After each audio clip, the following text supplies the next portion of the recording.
Alright, may overtime po tayo ngayon, Toyota Hiace na commuter. Ang problema po nito, syempre, una po sa lahat, sunog ang wiring. Sunog yung harness, sunog po pati fuse box. Kaya ngayon ang gagawin po natin, kasi lagi may biyahe to, ko-convert po natin yan in a safety way. Kasi di na po natin magagamit yung fuse box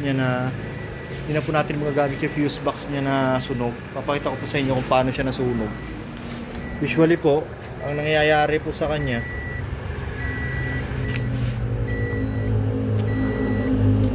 yan, sa ilalim, nakita nyo naman po yung wiring nya. Talaga pong napakarami pong jumper. Kaya yung ganyan pong wiring, talagang posibleng masunog. Ayan, napakarami po.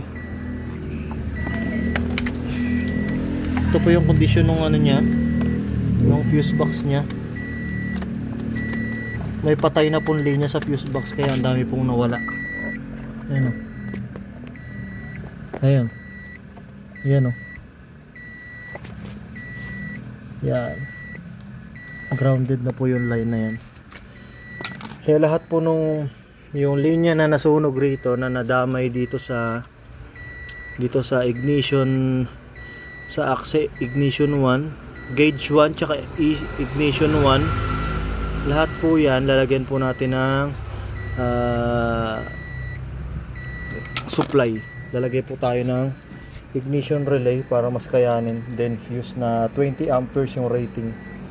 Kasi lahat po nung yun pong alternator, yung kanya pong reverse, aircon, almost lahat po nang nasa ignition na wala. Pati po yung fan, buti nga po di nag-overheat. Kaya ngayon, ito pong overtime natin ngayon. Ayan.